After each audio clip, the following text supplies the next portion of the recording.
The song a robin sings through years of endless springs, the murmur of a brook at eventide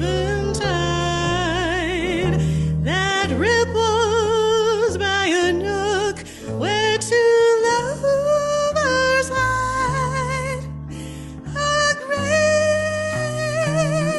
symphonic theme that's ever by starlight and not a dream. She's all of these and more. She's everything that you'd adore.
The song a robin sings through those years of endless springs, the murmur of a brook at eventide that ripples by the nook where two lovers hide, a great symphonic theme that's never by starlight and not a dream. She's all of these and more. She's everything on earth you'd adore. Have you seen Stella by starlight with moon in her hair? Yeah, Stella by starlight with those moonbeams in her hair. Stella. Ooh.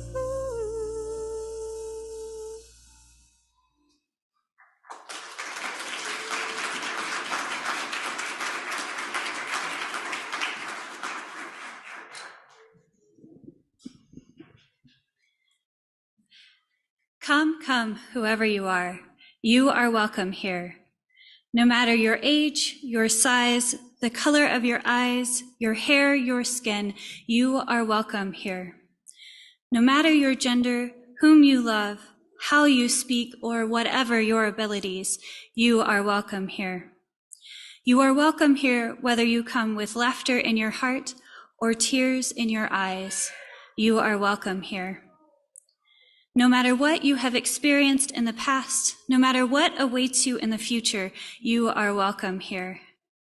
Whether you believe in God all of the time, some of the time, or none of the time, you are welcome here. This is a community of open minds, loving hearts, and willing hands. As we gather this morning, let us pause and acknowledge that the ground upon which we gather is the ancestral and current homeland of the Shoshone, Paiute, Goshute, and Ute tribes. With humility for the ways in which we have unwittingly participated in the harms perpetuated in the past and present, we seek now to learn a new way forward.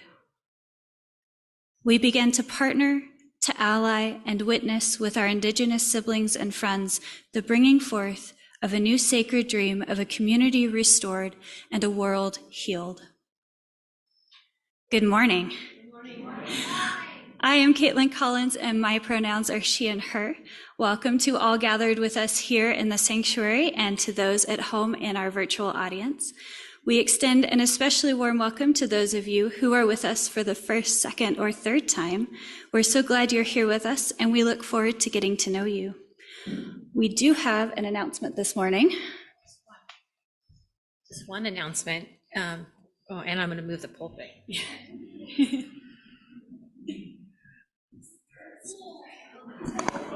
It's a little better. Yeah, I'll stand this way. So as you may have noticed, in the last 6 or 8 weeks, we've had beautiful art on our walls here. This art has been donated for the benefit of South Valley, and it is for sale. For the benefit of the community. We'll be having an open house next Saturday in the afternoon in which you can place your request to purchase. So if you would like to come and join and take a look at that, it's not an auction. So there's no like bidding it up. This is the benefit of the community, and we hope that you will participate. And George Melling is here this morning to answer any questions you have. George, you can raise your hand. I saw you earlier. You were wearing a hat in the way back. So thank you. These proceeds will benefit our endowment here at South Valley, which helps to sustain our community over the long haul. So please join us next Saturday at 1 o'clock.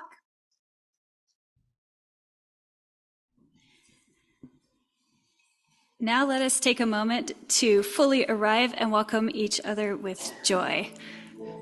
So get up and greet each other. Stand and let's sing. 10, 6, 7. 10, 6, 7. Let's do verses 1, 2, and 5.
You may be seated. Or you can stand the whole time, like suit yourself. I think it's better for your Apple Watch if you stand the whole time. It is good to be together. I am the Reverend Lora Young. My pronouns are she, her, and hers, and I welcome you to this place that we make sacred with our presence, with our time, with our joyfulness. As we get ready to light our chalice, a symbol of our faith and the light of our commitments to love and justice, receive these words of invocation by Anne Hillman. We look with uncertainty beyond the old choices for clear-cut answers to a softer, more permeable aliveness, which is at every moment at the brink of death. For something new is being born within us, if we but let it. We stand at a new doorway, awaiting that which comes, daring to be human creatures, vulnerable to the beauty of existence and learning to love. So let us light our chalice. If you are interested and willing and able to stand, please do so in body, mind, or spirit. As we say our chalice lighting words and use our actions. For those at home in our virtual audience, you're invited to use a chat box and light your chalice at home, and use a chat box and say, chalice is lit in the name of your street. Okay. We light this chalice for the warmth of love, for the light of truth, and for the energy of action.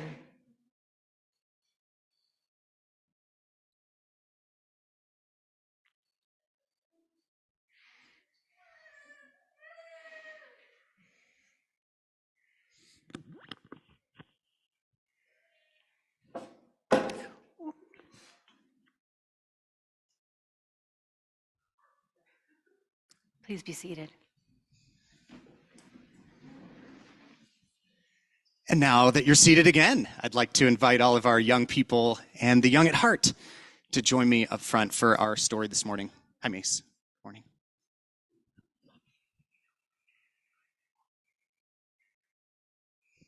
Welcome. Come on down. Good morning.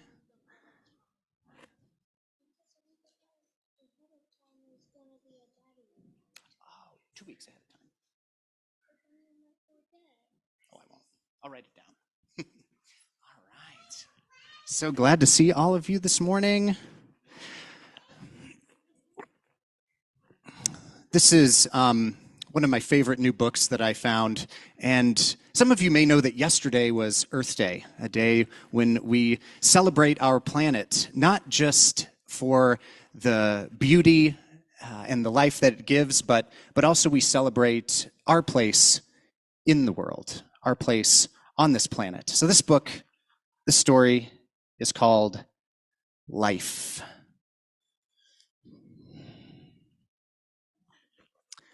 Life begins small.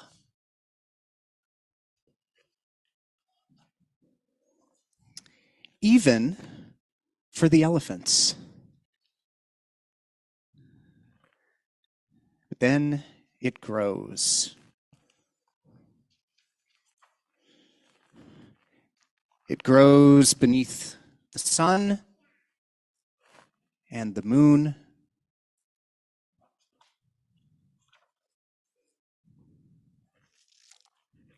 Life grows. Ask any animal on Earth, what do you love about life?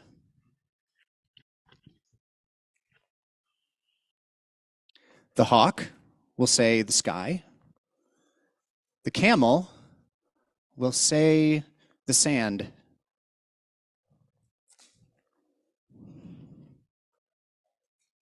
The snake will say the grass.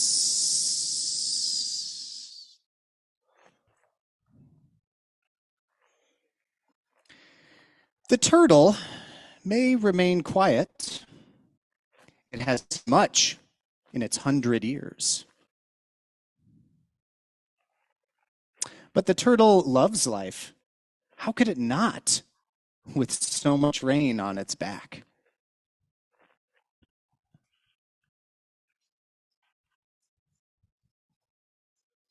Just like us, the animals know that life is not always easy.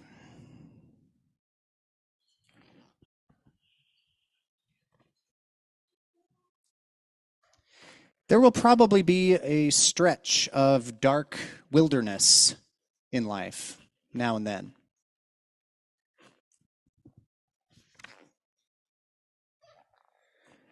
But dark wilderness eventually ends.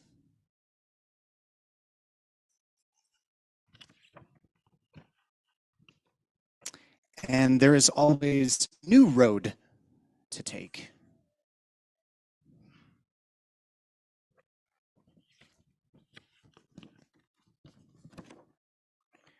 Remember this. In every single corner of the world, there is something to love. In every corner of the world, there is something to love. And something to protect.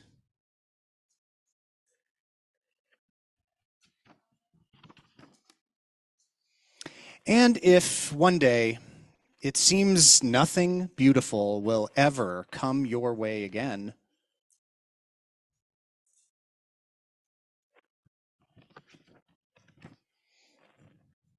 trust the rabbit in the field and the deer who crosses your path. Trust the wolf and the wild geese who always find their way back home somehow.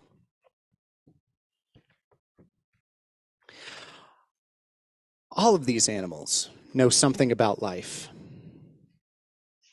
That everything is always changing.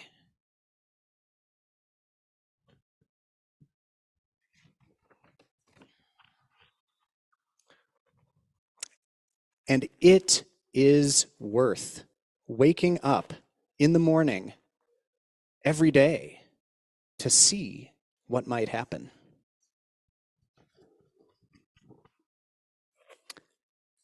Because life begins small. The end. What I really, really love about this story is that it reminds us that the animals, they enjoy their lives, and also they only really have so many ways of protecting their own home. And so for people, we have so much responsibility to help protect this planet that we share with so many. And we're going to have another opportunity to be out in that beautiful sunshine this morning, out on our playground. I'm so glad you all are here. We do have childcare available this morning downstairs in our RE wing for those who have little ones ages 3 and younger. We have that available. But if the rest of you would like, you may come out and enjoy our playground. So glad you're here today. If you just want to wait for me at the top of the stairs, I'll get to the front of the line so we make sure we all go to the same place. Thank you.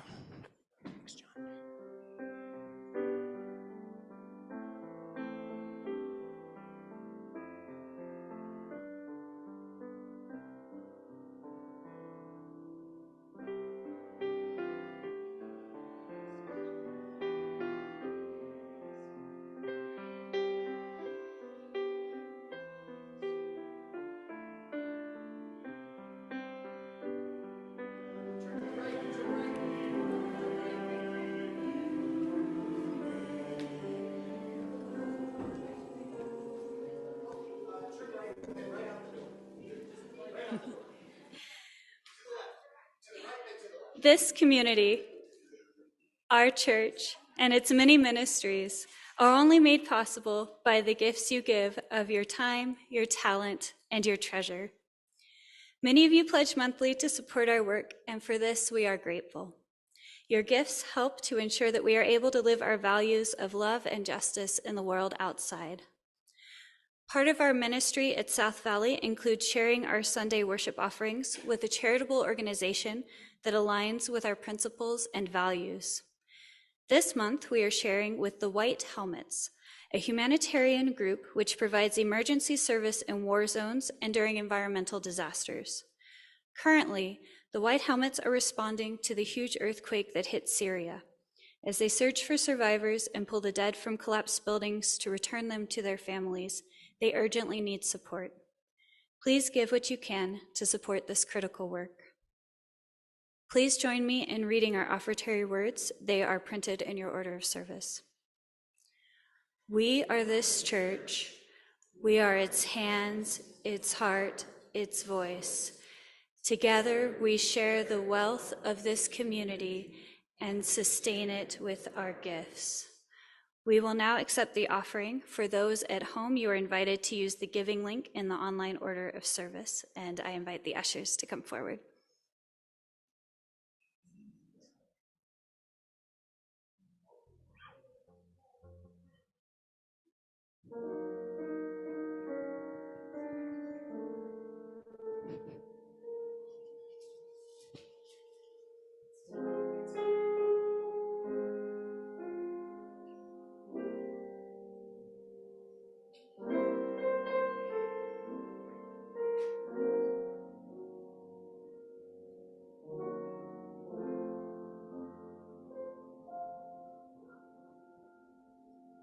April in Paris,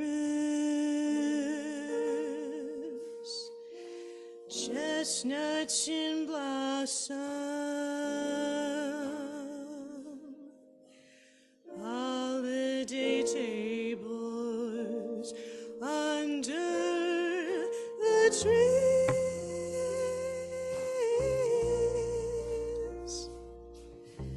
April in Paris, this is a feeling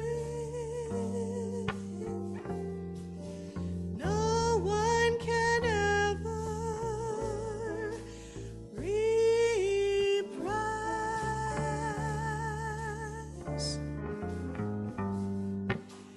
I never knew the charm of spring, never met it face to face.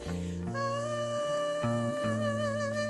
never knew my heart could sing, never missed a warm embrace till April in Paris.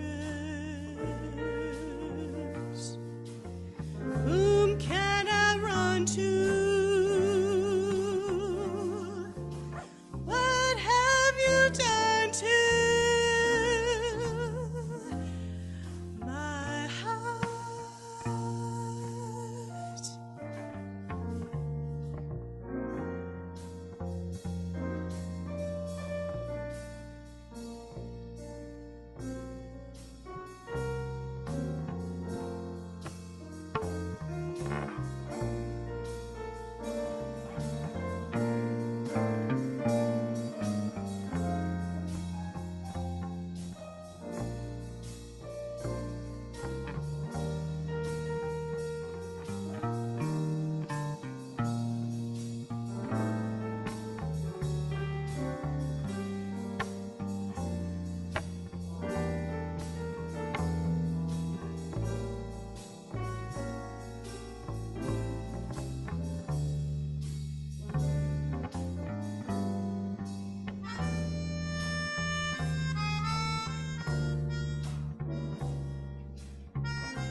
April in Paris, whom can I run to? Oh, what have you done to my heart?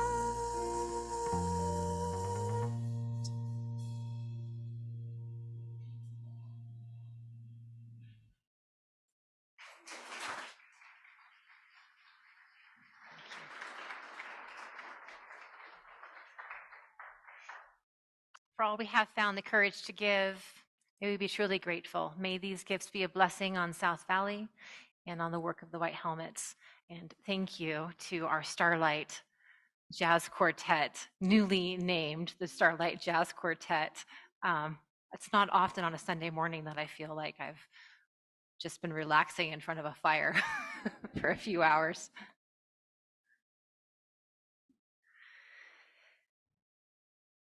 Let us continue this time of worship and presence with one another by participating in our ritual of joys and sorrows. Those of us who are joining in our virtual community are invited to use the chat box to share their joys and sorrows with one another. And those here in our in-person congregation are invited to come up and to place a stone in our water to represent and hold that which is on your heart, be it something that is light or being something that is causing you to pause in your life. And once all those have had an opportunity to place their stone, I will place one final stone to represent our virtual community as well as that which is remained unspoken. So please process forward as you wish at this time.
For those in our virtual community, by this stone we connect you to us and us to you. And for that which remains unspoken, but dearly held. Let's continue this time of silence with a moment of meditation. We've been practicing in this community for some time. This morning, we'll do 3 minutes of silence together. And my invitation to you is to remember that meditation is a practice. It is normal for the mind to wander. The moment of noticing it has wandered is the moment you know that meditation is working. So, it's not about not letting your mind wander. It's about bringing it back. So let that practice just be as simple as that. You may breathe on whatever rhythm you wish. Your eyes may be open or closed. But just notice with me now. When the mind wanders, bring it back. May it be so.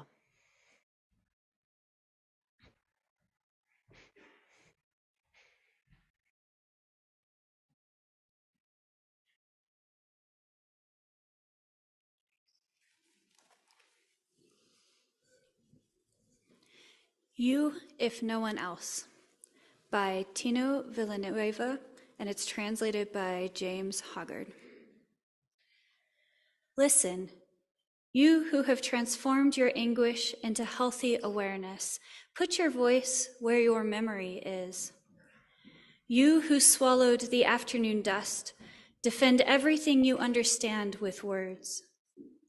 You, if no one else, will condemn with your tongue the erosion each disappointment brings. You, who saw the images of disgust growing, will understand how time devours the destitute. You, who gave yourself your own commandments, know better than anyone why you turned your back on your town's toughest limits. Don't hush. Don't throw away the most persistent truth as our hard-headed brethren sometimes do. Remember well what your life was like. Cloudiness and slick mud after a drizzle. Flimsy windows, the wind kept rattling in winter. And that unheated slab dwelling where coldness crawled up in your clothes. Tell how you were able to come to this point, to unbar history's doors to see your early years, your people, the others. Name the way rebellion's calm spirit has served you, and how you came to unlearn the lessons of that teacher, your land's omnipotent defiler.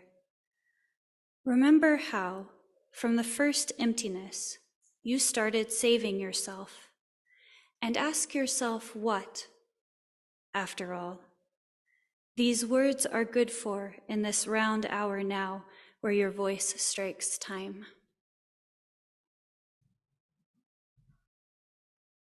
A number of years ago, I had the opportunity to watch a beautiful film by David Suzuki called The Sacred Balance. And in it, there's one moment that I carry with me still. David Suzuki's film told in part the story of what it will take for us to return to a sacred balance. And his opening connection was with an anthropologist living and working in the mountains of Peru, who offered a term that was brand new to me, the ethnosphere. The ethnosphere. And the anthropologist defined the ethnosphere as similar to the physical atmosphere that covers and envelops our planet, except that rather being constituted of oxygen and nitrogen and carbon, etc., the ethnosphere is constituted by the stories and the belief systems of every human culture across time and place. And it represents and informs and maintains our connection to the sacred and all of creation. Think of it as like a soul covering of the earth. And what struck me then and now was that this model of understanding does not seek universality. Does not seek universality across perspectives or traditions or stories or knowings that contribute to its existence.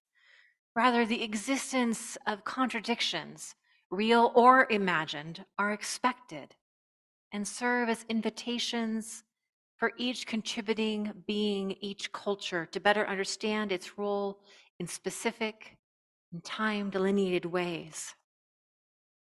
It's a decidedly pluralistic perspective, one that should sound familiar in a Unitarian Universalist congregation where we are intentionally diverse.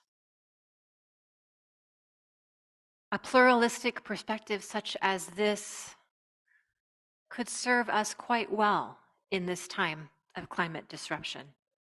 Because not only does it remember us as part of a human community that extends far into the past and will extend into the future, it is a decidedly anti-colonialist perspective that fits right here and right now.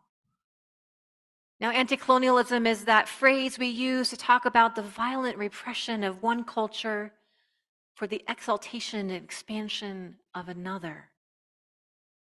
Anti-colonialism is a process that has had and continues to have disastrous impacts on all beings who live and breathe on this planet. So the process of dismantling and addressing, not fixing or solving, but addressing and dismantling colonialist power structures is one that is at the heart of our work in this time and in this place as Unitarian Universalists. Because once we understand the harms that have been perpetuated in the world, you can't not know them anymore. And once you know them, then you must choose if you will act in ways that benefit humanity or that benefit only yourself. And I would posit that in this community, we are much more interested in the first, in figuring out how to work together across time and across place for the benefit of all of humanity, and to turn our attention to what constitutes love and justice here and now, and to resist the pull of false conflicts. In this community, we can and do choose to act well. We all know in our animal bodies and in our reading of the papers that the world is in trouble. We also know that it is up to us to collaborate and to cooperate like never before if we hope to navigate this current situation and to pass on a world that is worth living in to the generations to come. And we're also quite aware that our younger generations are pretty pissed off right now. They are not happy with what they are being asked to respond to. And we are also, in the older generations, Gen X will be acknowledged at least a little bit between the millennials and the greater generation before that, that we are all collectively aware and awake. We know what needs to happen, or at least we have a clue about what needs to happen. And we know that it is not just about recycling and buying an electric car. We know that it's going to take new kinds of collaboration and cooperation, new kinds of bridge building, new kinds of ways of moving into uncertainty and intersectionality so that we can find unique solutions. And our actions that we choose will be of benefit to all. It's easy in this time of climate disruption to fall prey to despair, to horror, to wanting to hide our heads in the proverbial sand, to freeze in place, and to not know where to put our fighting energy. But this is not to the benefit of us or to our community if we allow ourselves to sink into those familiar patterns that the news cycle would like us to sink into, so that we will click one more time on the next article about our imminent demise as a species. The solutions to climate change and climate disruption will not come from fear. They will come from our imagination. They will come from our cooperation. It will come from our determination to adapt and to respond. But to do that, we have to turn our minds, our bodies, and our hearts to accepting that we do not know what the outcome looks like, that we do not know what problems we are going to have to face, but that we will instead trust that we will find the solution. We turn ourselves instead to things like awe, to wonder, to joy, to imagination, to creativity, because those are the types of qualities and the types of practices that will give us energy and will open us up and will liberate us to act. Whereas perpetual scrolling on social media and clicking through to the next video on YouTube will only get you lower and lower and lower. This is a time for the building of resilience. It is a time for expanding our capacity for compassion. It is a time to expand our ability to embrace the truth that we already know. We're connected. We're connected. It's such a simple truth. For so long, we have imagined that the separateness that we feel in sometimes in this society is real, that we are somehow different from the other creatures on the earth, or at least selected for a different, more elevated purpose somehow. But I would say to you that it is up to us to resist this idea of separation or special selection, and instead go to that place of rootedness and groundedness in our connection to all that has lived and breathed on this planet for millennia, to imagine that ethnosphere as far more real than our separateness from one another. The reality is that our cooperative and collaborative skillfulness as human beings has allowed us to create amazing things in this world, amazing communities, amazing technologies. And we can continue to develop and to focus on those things as we move forward, as a hedge against that despair that is so present among us. We have to learn to trust this process and ourselves and one another. I came across this quote by Patrick Overton earlier this week. Some of you are probably quite familiar with it. And he writes, "When you walk to the edge of all the light you have and take that first step into the darkness of the unknown, you must believe that one of two things will happen. There will be something solid for you to stand upon, or you will be taught to fly." And I offer that as a metaphor for how we might navigate climate disruption and climate renewal. That it is about stepping into the unknown. In fact, we know, most of us, from our lived experience, that life is always unknown. We just pretend it's not most of the time. And then something will come along and happen, like we'll have a car accident, or we lose a job, or someone passes away that we loved, and suddenly we are made starkly aware that life is uncertain. My invitation to you this morning is to consider again the practice of willingly embracing that uncertainty as the only thing that is certain in this life, and allowing it to guide you along this path of responsiveness, to allow it to surprise you with joy, surprise you with connection, surprise you with the creativity and imagination that is possible within your own heart and in the heart of this community. I believe that many of us in this room have already taken that first step.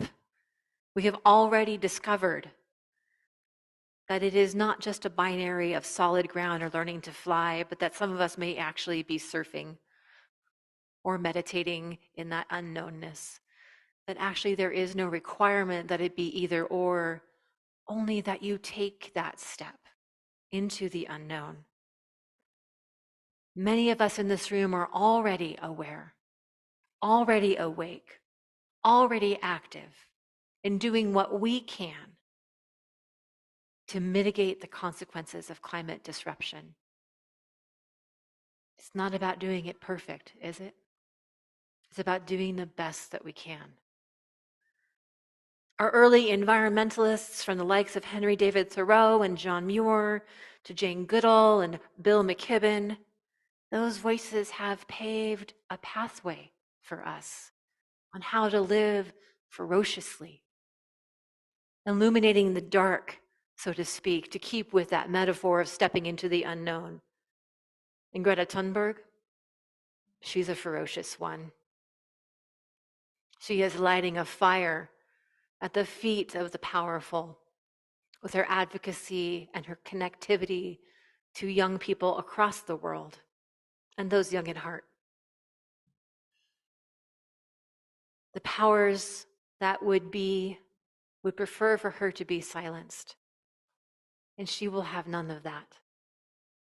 And neither shall we. It is from this deep place of knowing that we stand on the shoulders of giants, and we have leaders that we can follow, that we can rest in this place of assurance that even though we don't know what the outcome looks like, we can trust the process and one another.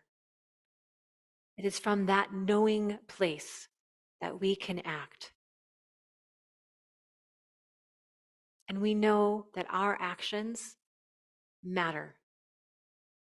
We can turn our actions not to necessarily the problems that are happening at the edges of the planet thousands of miles from here, but to the challenges and the issues that are happening right here in this valley. There is already so much collaborative effort happening around the Great Salt Lake. And many of us are participating in that. And this place, this community can be a place where we share ideas and collaborations, where we share resources with one another about how to keep participating, how to keep putting pressure in the right places for the kinds of changes that we must have if that Great Salt Lake of ours is to be filled and thriving once more. We have educated ourselves about the lake. We have worshiped at the shore of the lake. We have raised our voices at the state legislature. We have written letters to the editor. We have put in a lot of intense attention in this community around environmental issues. And we will continue to do so. Because we know that this kind of intense attention and effort makes the difference. I don't think any of us pretend that the path ahead for climate disruption is somehow going to be easy.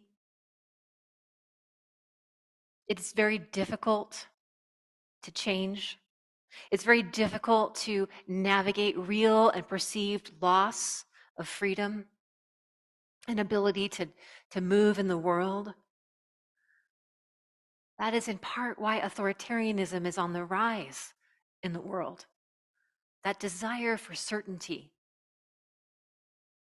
and a lack of skillfulness for navigating uncertainty. This place can be a hedge against that.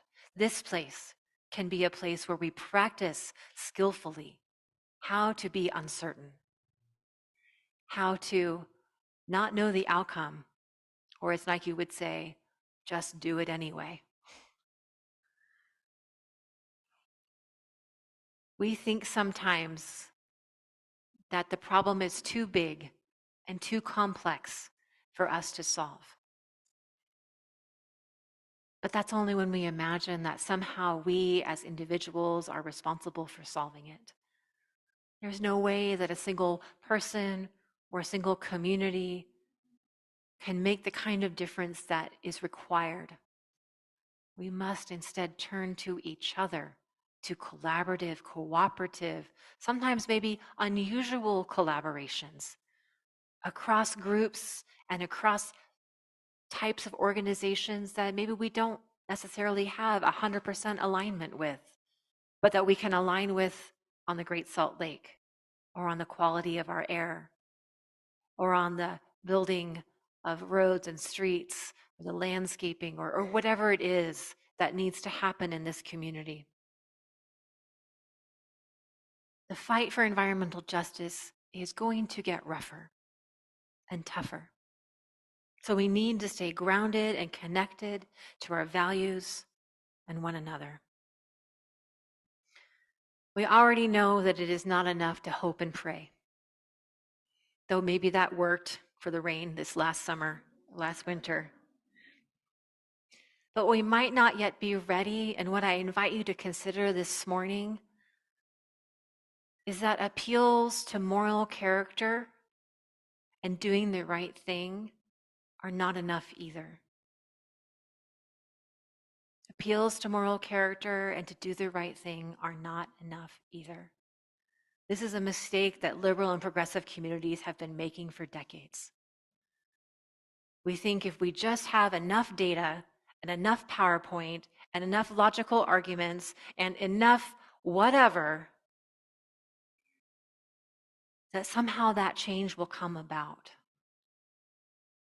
And while those are important, it's important to be clear about why we're doing it and why it is important.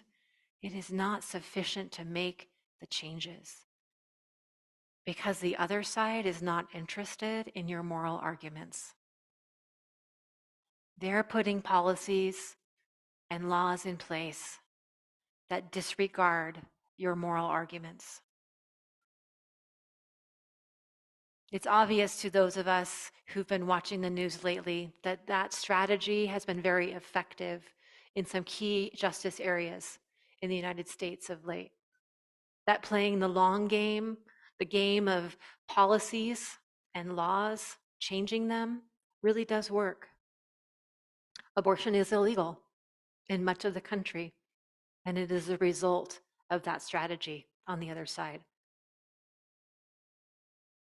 So we have to do the same thing for our values of love and justice, inclusivity, diversity, pluralism, equity.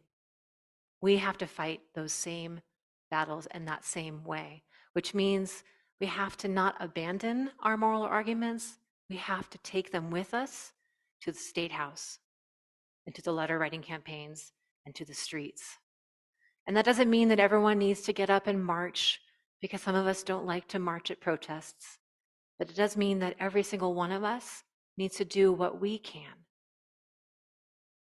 and to encourage others to do the same within what they can do, because that is how we are going to solve this.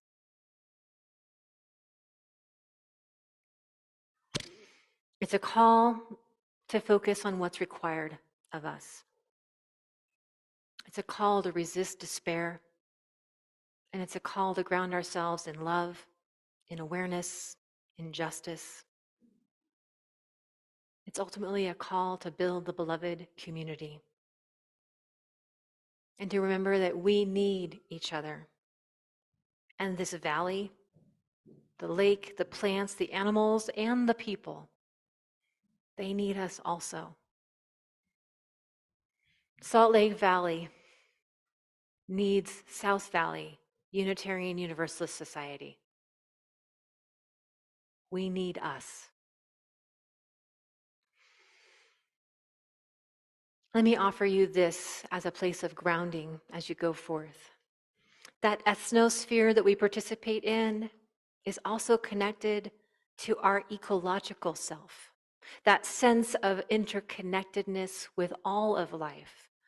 If the ethnosphere is the cultural, human aspects of stories and narratives, the ecological self is that which knows that we have an animal body, which knows that we are breathing the air of all the creatures before us, and that the air we breathe now will ultimately enliven the humans and the creatures that come after us.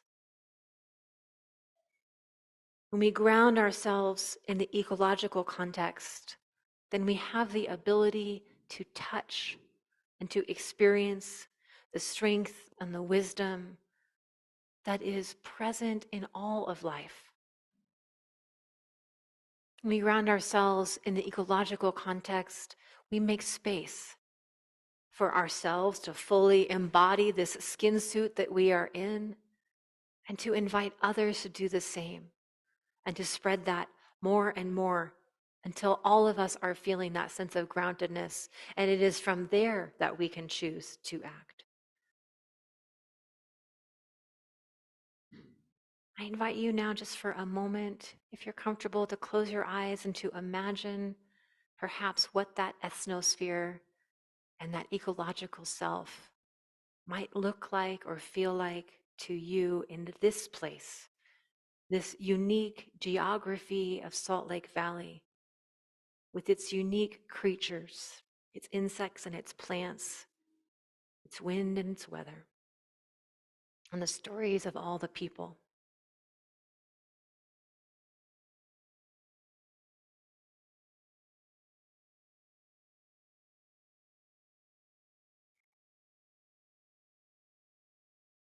Some of you may see images, others may recall memories of time spent in nature or with others. Some of you may experience a remembrance of smell, perhaps dew on grass. Some of you may hear birdsong or feel the color of sunrise on your skin.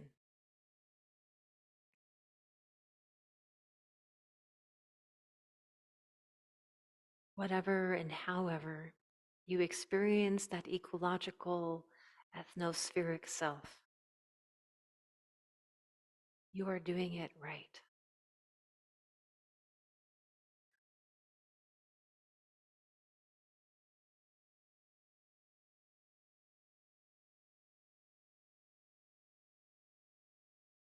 Indeed, we are the ones we have been waiting for. Let us do that well and with loving kindness for one and all in this time and this place as we build the ethnosphere and celebrate ecologically the beauty of ourselves and each other. Amen.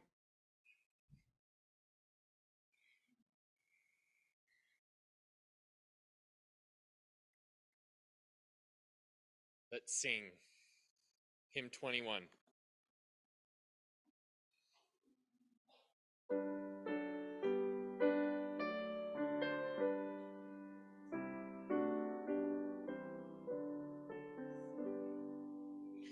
For the beauty of the earth, for the splendor of the skies, for the love which from our birth over and around us lies, source of all, to thee we raise this our hymn of grateful praise. For the joy of ear and eye, for the heart and mind's delight, for the mystic harmony, linking sense to sound and sight, source of all, to thee we raise this our hymn of grateful praise. For the wonder of each hour,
and your homework is easy this week, go out and enjoy spring. It's not hard to do after the rain we had this week, as lovely and dirty as it was. Find that bud and that bloom in your garden. Enjoy that tulip that is still blooming in the back corner where you didn't think you planted a bulb. Go out and enjoy the sunshine and maybe the rain too if it happens to return. But just enjoy, enliven, cherish that ecological self, and then come and tell each other about it next weekend, and thus build the ethnosphere with one another. Let us extinguish our chalice. The words are in your order of service, but perhaps you also have it memorized. I'm looking at you, Joshua. I'm going to try to memorize it. We extinguish this chalice, but not the warmth of love, the light of truth, or the energy of action. We hold each other in our hearts until we meet again. Go forth now and be a blessing and enjoy one more piece by our Starlight Jazz Quartet.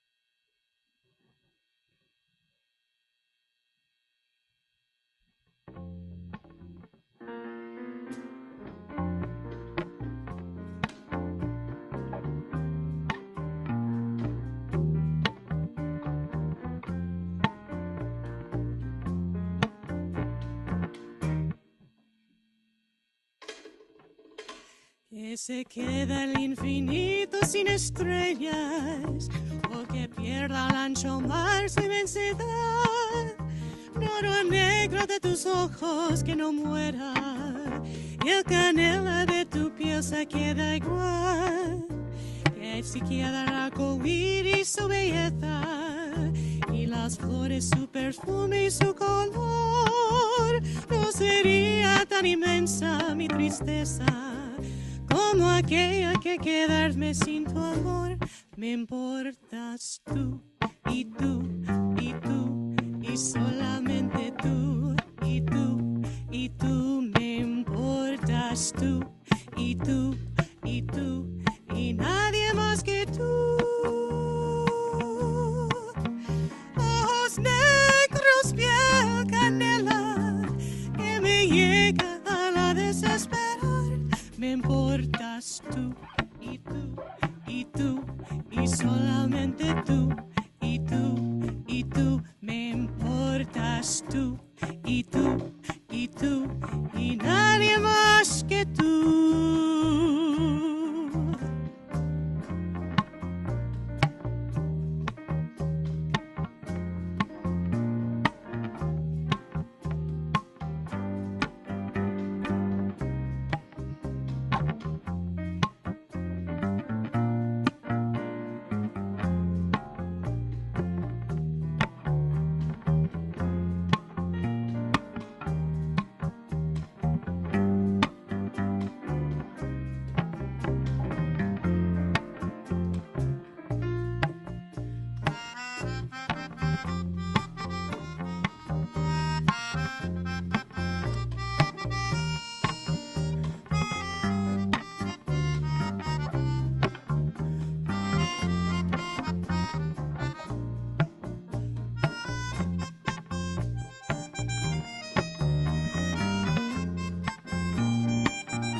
Importas tú, y tú, y tú, y solamente tú, y tú, y tú. Me importas tú, y tú, y tú, y nadie más que tú. Ojos negros, piel canela, que me llega a la desesperación. importas tú, y tú, y tú, y solamente tú, y tú, y tú, me importas tú, y tú, y tú,